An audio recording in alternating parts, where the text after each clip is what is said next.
If you ask anyone on the street to name a secret military installation, they are going to say Area 51. For decades, this patch of Nevada desert has been the global capital of UFO lore, a location synonymous with crashed saucers and government cover-ups. The surrounding towns and local governments leaned into this reputation. Today, a remote stretch of Nevada State Route 375 is dotted with alien-themed motels and diners, and even features official state highway signs welcoming drivers to the extraterrestrial highway. This tourism boom traces back to a 1989 television interview with a man named Bob Lazar. He claimed to be a physicist working at a site just south of Area 51, where his job was to reverse engineer 9 alien spacecraft.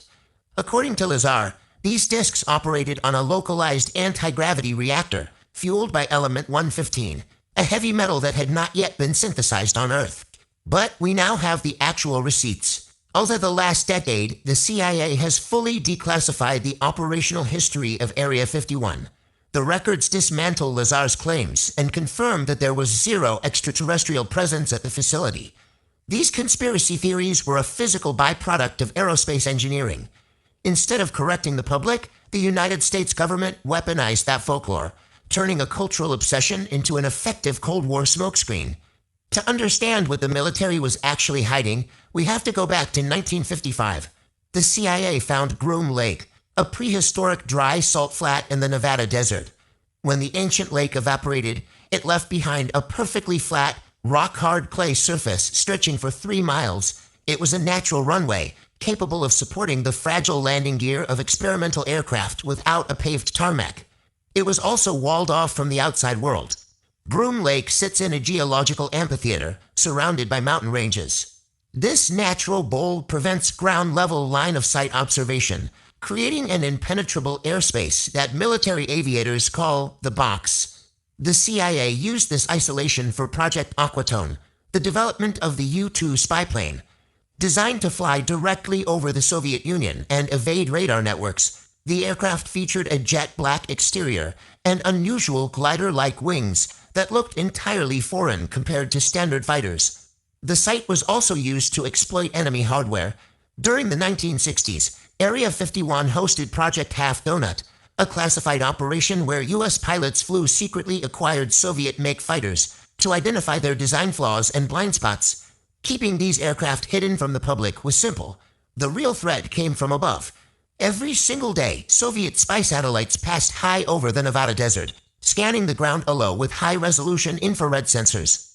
To counter this, base personnel followed daily satellite schedules and executed hoot and scoot procedures, rapidly rushing prototypes like the Mach 3 A-12 into specialized sheds just before the Soviet satellites crested the horizon.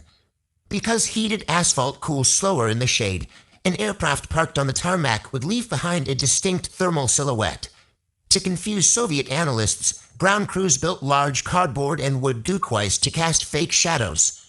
The layers of security surrounding Groom Lake served a grounded purpose, pioneering aerospace evasion tactics against tangible, earthbound adversaries.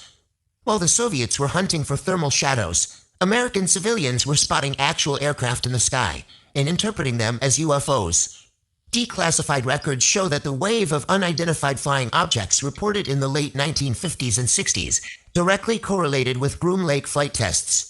At the time, commercial airlines cruised at 20,000 feet, and military interceptors operated below 40,000 feet. For the general public, the idea of manned flight above 60,000 feet seemed physically impossible. While an airliner at 20,000 feet sits in darkness, a U-2 at 70,000 feet remains illuminated by the sun. To pilots below, it appeared as a silent, glowing object. Later, the A-12 Oxcart's titanium hull and Mach 3 speeds amplified this highly unnatural visual effect. To manage these reports, the Air Force set up Project Blue Book. While publicly billed as an investigation into extraterrestrials, its actual function was to cross-reference civilian sightings with the classified flight logs from Groom Lake. Once a match was confirmed, investigators would attribute the sighting to weather balloons or natural phenomena. By feeding the public these thin explanations, the military successfully cultivated an alien mythology that shielded their Cold War experiments. By the 1970s and 80s, the mission profile at Groom Lake shifted toward radar-absorbing stealth technology. Test platforms like the Tacit Blue demonstrator featured boxy, curved geometries.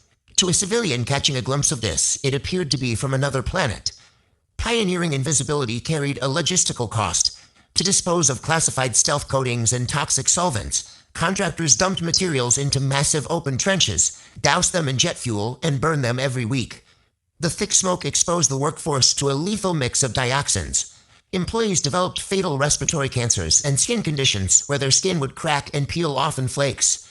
In the 1990s, workers' widows and several anonymous employees filed an environmental lawsuit against the government to find out what they had been exposed to. The government responded by invoking the state secrets privilege. They argued in federal court that releasing even basic environmental data would allow foreign adversaries to deduce the base's technical capabilities and operational tempo. To stop the legal challenge, President Bill Clinton utilized a specific statutory exemption. He signed a presidential determination bypassing the Resource Conservation and Recovery Act, ensuring the environmental realities of Area 51 remain shielded from civilian scrutiny. Area 51's last legacy is its demonstration of unchecked institutional power. By fostering extraterrestrial folklore, the military secured an impenetrable, legally untouchable fortress to dictate the future of aerial warfare.